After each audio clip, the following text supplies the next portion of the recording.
Mentoría Clínica, con Carlos González. Bienvenida, bienvenido a Mentoría Clínica, el podcast de Academia Soy Pro para las y los profesionales de la salud integrativa, donde aprenderás estrategias clínicas, tanto diagnósticas como terapéuticas, que podrás aplicar de forma inmediata en consulta. Hoy, tercer episodio del podcast. Hoy quiero hablarte de la riboflavina, de la vitamina B2 y en concreto de una de sus funciones principales, que es la de favorecer la absorción de hierro.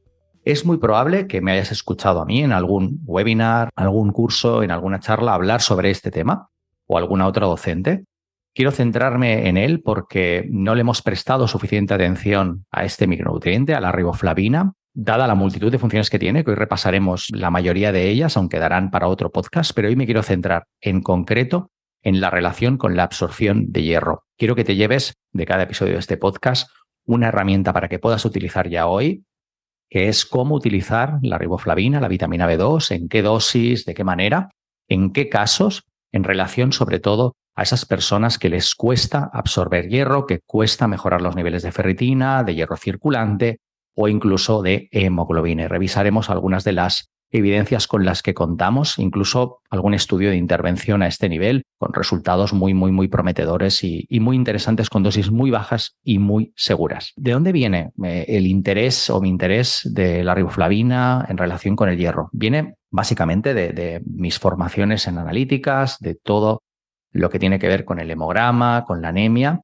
y de ver que le prestábamos mucha atención a otro micronutriente clave para la absorción de hierro, que es el cobre. Como bien sabes, la ceruloplasmina, que es indispensable para ligar el hierro a la transferrina y, por tanto, para que se pueda transportar el hierro a nivel sanguíneo, es cobre dependiente. Pero habíamos perdido de vista, yo también lo había perdido de vista hasta no hace tantos años, que existe otro micronutriente, la riboflavina, la vitamina B2, de la que te quiero hablar hoy, de la que te estoy hablando, que también es clave para ligar el hierro a la transferrina.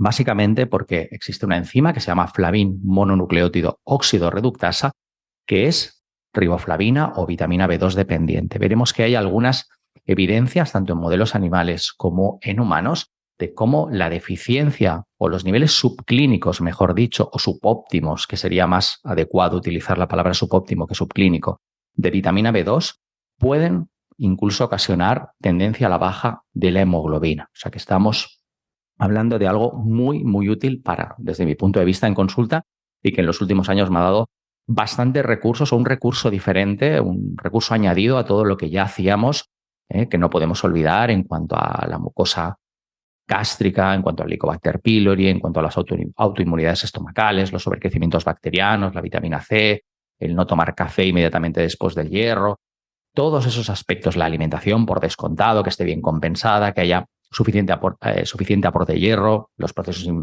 inflamatorios intestinales. Evidentemente, todo eso tiene que estar atendido, como tienes, si no, te recomiendo que escuches el episodio número del podcast donde hablábamos sobre cuándo dar hierro y cuándo no darlo, y repasábamos todos estos aspectos relacionados con la absorción, pero podemos ir un punto más allá, podemos ir a otro nivel si atendemos a esos micronutrientes clave para la absorción de hierro. El cobre lo conocíamos y la riboflavina es posible que lo estés conociendo ahora. Luego repasaremos en uno de los puntos importantes del episodio de hoy, es repasar las funciones de la riboflavina. Creo que merecen, la mayoría de ellas, sobre todo la de la capacidad antioxidativa que tiene la riboflavina directa e indirectamente, merece otro episodio del podcast. Nos centraremos mucho en la absorción de hierro, pero hay que tener en cuenta una cosa. Los niveles subóptimos de riboflavina son mucho más prevalentes de lo que imaginamos. Luego veremos os haré referencia a alguna publicación, pero pueden llegar en algunas poblaciones, en algunos segmentos de la población, hasta el 80, el 90%. Ya lo veremos en población, especialmente mujeres adolescentes, ¿vale? Pero antes de eso quiero daros un dato y quizá ya una herramienta o un contexto clínico donde deberíamos utilizar riboflavina, que es la siguiente. Pensad que cuando estamos en un proceso de recomposición corporal, de pérdida de peso, utilizando la grasa como sustrato energético, podemos aumentar hasta un 50, un 60% los requerimientos habituales de riboflavina. Ese es el punto 1 que quiero que tengáis en cuenta. Seguramente ya estáis pensando en pacientes a los que acompañáis habitualmente, si es que os dedicáis especialmente a la recomposición corporal, la mejora del tejido adiposo, etc. Otro punto importante es que simplemente haciendo ejercicio físico aeróbico de una cierta intensidad 5 o 6 días a la semana, también se ha comprobado que aumentan los requerimientos de riboflavina, de nuevo, hasta un 50 o un 60%, especialmente en personas que estén en un programa, estén en un momento de recomposición corporal, como decíamos. Y otro punto importante es que en dietas ricas en grasas y más bajas en carbohidratos, bajas o directamente cetogénicas, se puede aumentar en función del individuo estudiado entre un 20 y un 50% de nuevo los requerimientos de riboflavina. Si tenemos en cuenta que los niveles subóptimos pueden alcanzar hasta un 40% en la población anciana y hasta un 80-90% en las mujeres adolescentes, fijaros la cantidad de pacientes, de personas que acompañamos en consulta que se pueden beneficiar de una suplementación con riboflavina. Otra idea que te quiero dejar aquí es que si acompañas a mujeres, ¿vale? Y prescribes o utilizas la dieta cetogénica o la dieta muy low carb en consulta por su efecto inmunomodulador, por su efecto en la recomposición corporal, por efectos en cuanto a la inflamación, por ejemplo, en un contexto hormonal, en una endometriosis, etcétera, en un proceso de autoinmunidad, ten en cuenta que lo más probable es que debieras suplementar con un complejo B y seguramente rico en riboflavina, o mejor si es rico en riboflavina, especialmente en aquellas personas, sobre todo más bien mujeres, que son las que más sufren de pérdida de hierro o de hemoglobinas más con tendencia a la baja o ferritinas a la baja, especialmente si acompañas a mujeres y utilizas la dieta cetogénica o la dieta low carb como propuesta terapéutica, porque lo más probable es que eso afecte a la absorción de hierro. Sobre todo atendiendo a que los niveles subóptimos, como digo, y me detengo aquí antes de hablar de las funciones de la riboflavina o repasarlas, que seguramente muchas de ellas las conoces, hasta un 41% de la población anciana y hasta un 80%, incluso en algunos estudios un 95% de la población en la adolescencia, en las mujeres principalmente, tienen niveles subóptimos de riboflavina. Eso es un estudio hecho en Reino Unido. Es difícil testar los niveles de riboflavina porque seguramente lo que estarás pensando, bueno, yo me voy a curar en salud y voy a pedir la riboflavina, como hablamos en el segundo episodio del podcast con la tiamina. Pues bien, la riboflavina es difícil de poder tener niveles fiables en sangre en analíticas de routine, básicamente porque lo que se hace es mirar a nivel eritrocitario en función de la actividad de una enzima que es la glutatión reductasa, que es dependiente de riboflavina. Y esto no lo podemos pedir, no se suele pedir y no es fácil pedirlo en consulta, en clínica. Eso sí que lo vemos en los estudios. Por tanto, no es una buena idea pensar en voy a pedir los niveles de riboflavina para ver cómo están las pacientes o los pacientes a los que acompaño.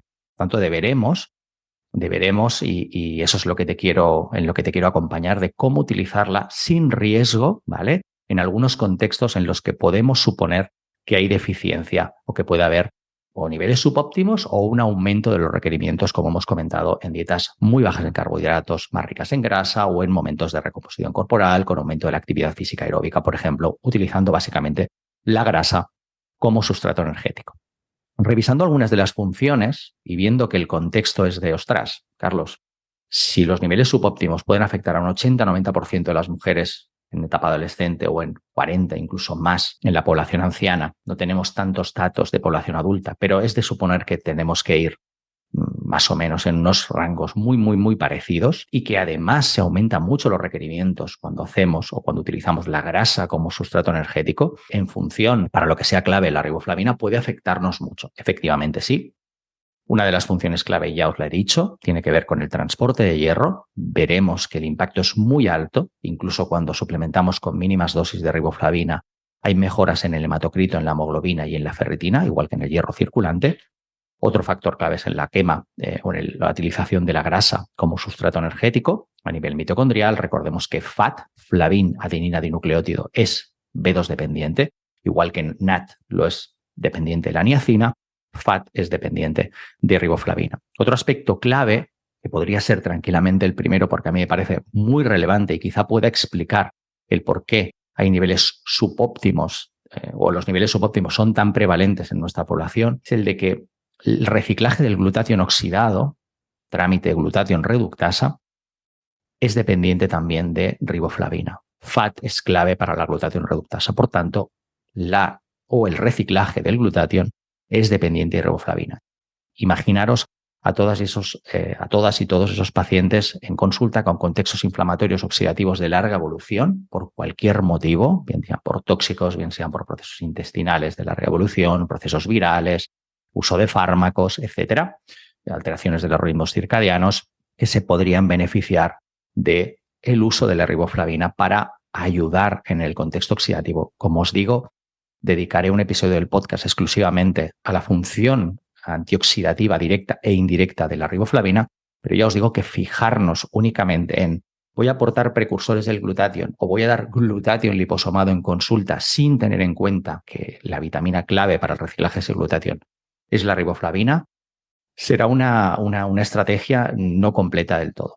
También la activación o el paso de folato a metilfolato o la activación de la vitamina A o el paso a vitamina B6 activa, ¿no? A piridoxalfosfato, también es dependiente de riboflavina y una enzima clave que seguramente si te dedicas a la salud integrativa, a la psiconeuroinmunología clínica, ya tienes en cuenta y que no os he dicho hasta ahora y seguro que dices, ostras, pues no le había yo prestado tanta importancia, es que la sulfatación, la sulfitoxidasa, la SUOX, es también B2 dependiente. Le hemos dado mucha importancia al molibdeno, sí, porque la sulfitoxidasa, el paso de sulfito a sulfato para que las sulfatotransferasas puedan sulfatar la gastrina, la colecistoquinina, las mucinas, los andrógenos, los estrógenos, etcétera.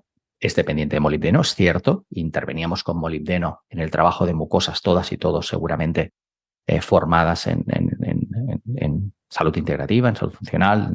Si sois profesionales, seguro que eso os suena. Pues también es dependiente de B2. No le dábamos tanta importancia porque, al menos yo, no conocía la prevalencia de esos niveles subóptimos, especialmente en mujeres. Por tanto, a lo mejor hemos de recuperar el trabajo, no solo con molibdeno, sino con riboflavina sobre nuestras mucosas, especialmente si somos o si atendemos a mujeres o a hombres que sulfaten mal, ¿no? Todas esas gastritis con mala tolerancia a los sulfitos, a los aminoácidos azufrados, etcétera. Pero de eso hablaremos en otro episodio. Para hablaros de un estudio de intervención, un estudio muy interesante, es verdad que son con 119 mujeres, casi todos estos estudios con micronutrientes no son Ns muy grande de pacientes, pero los resultados en este caso son muy significativos. Escogieron a mujeres con una tendencia anémica, con hemoglobinas con tendencia a la baja, en rango de fuera del rango funcional, por descontado, incluso algunas fuera del rango convencional. Y no aportaron hierro, sino que aportaron simplemente riboflavina y dieron 2 dosis de riboflavina diferentes. A un grupo le dieron solo 2 miligramos y a otro grupo le dieron 4 miligramos. Dosis muy alejadas de las dosis tóxicas. Ya veremos al final de este episodio, os hablaré de las dosis posiblemente peligrosas de riboflavina, que son a partir de 100 miligramos al día, para que ya lo apuntes y para que ya lo sepas.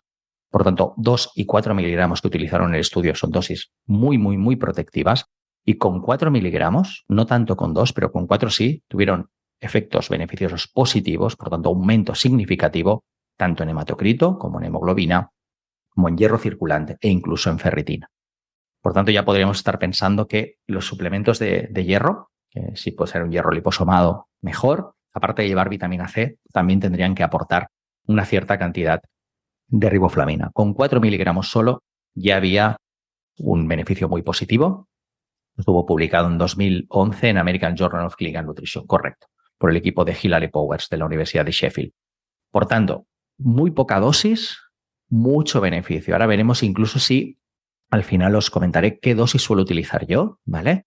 Para tener también un efecto antioxidante sin cruzar la barrera de, digamos, la dosis que pueda ser tóxica. Es importante entender que si hay tanta deficiencia en la población, especialmente en mujeres, debemos atender mucho o a tenerla muy a mano en cuanto al uso, sobre todo en mujeres que no están absorbiendo bien el hierro. Yo, un poco como resumen que os quería compartir. Yo especialmente atiendo a la riboflavina o a dar riboflavina, una dosis de 25 o 50 miligramos al día, incluso a veces 100 durante un par de meses si quiero tener un efecto más antioxidante, y ahora os lo resumiré. Especialmente en pacientes, suele ser más en mujeres porque tienen una mayor tendencia anémica, sobre todo en la época fértil, cuando todavía, digamos, cuando están con ciclos menstruales regulares y el sangrado evidentemente afecta a esos niveles de ferritina o esos niveles de hemoglobina en esas mujeres donde estás trabajando, ¿vale? A nivel de mucosas, estás trabajando a nivel de producción de ácido clorhídrico, estás trabajando a nivel de corregir posibles disbiosis intestinales, estás adaptando la alimentación, aportando, digamos, o buscando alimentos más ricos en hierro hemo, por ejemplo, y estás atendiendo a todo eso que tiene que ver con mejorar y optimizar la absorción de hierro. Y a pesar de ello, incluso dando un hierro de buena calidad, un hierro liposomado de buena calidad, de no de más de 30 miligramos por cápsula, o un bisglicinato de hierro, como comentábamos en el primer episodio del podcast, y a pesar de ello, o no suben los niveles, o con pequeñas dosis siguen manteniendo o presentando heces más de características negras, siguen no absorbiendo el hierro. Es probable que en esos contextos lo que esté ocurriendo o estemos descubriendo es que sean mujeres o hombres, si se da el caso, con niveles subóptimos de riboflavina que no permiten, ¿vale?, ligar el hierro a la transferrina, se satura el enterocito de hierro y las heces se vuelven negras y se oxida ese hierro. Evidentemente también puede ser una deficiencia de cobre, pero el cobre es fácil de mirarlo en analítica. Lo podemos mirar los valores. Si no es el cobre, perfecto, descartado, y nos podríamos acompañar toda esta intervención con ese hierro liposomado de calidad con un complejo B que tenga al menos entre 25 y 50 miligramos de riboflavina, ¿vale?, al día en total. Incluso con menos, como digo, el estudio, simplemente con 4 miligramos de riboflavina ya tuvieron efectos muy positivos. No demos más de 100 miligramos de riboflavina, aunque pueda ser o pueda tener un efecto antioxidativo o incluso beneficioso en la migraña. Hay estudios con riboflavina de 2-3 meses con 300 miligramos de riboflavina con efectos muy positivos en migraña. Podremos hablar de esto en el episodio del podcast donde hablemos de oxidación y de mejoras en la función mitocondrial de riboflavina, pero no os lo recomiendo, aunque en los estudios lo hayan utilizado para mejorar las migrañas, además con un efecto muy positivo. A partir de 100 miligramos puede generar procesos de oxidación, especialmente la afectación mayor se ve o se puede dar a nivel ocular por el contacto con la luz. Entonces, no utilicemos dosis de más de 100 miligramos, simplemente con 25 o 50 miligramos vamos a tener beneficios tanto a nivel de absorción de hierro como a nivel antioxidativo. Y si queréis ser todavía mucho más proteccionistas, simplemente con 4 miligramos de riboflavina ya se optimiza la absorción de hierro y en este artículo que os comentaba, en este estudio que os comentaba, con estas 119 mujeres con tendencia anémica ya había mejoras significativas en hemoglobina, en hematocrito, en ferritina y en hierro circulante. Y hasta aquí el episodio de hoy. Espero que haya sido de tu utilidad. Espero que puedas incorporar la riboflavina de una manera mucho más precisa, especialmente en esas y en esos pacientes con dificultad para absorber el hierro, siempre que trabajemos todo el contexto. Como siempre digo, esto es solo una herramienta más que puede hacer la diferencia, pero si no trabajamos todo el contexto, tampoco conseguiremos los beneficios esperados. Y hasta aquí, nos vemos.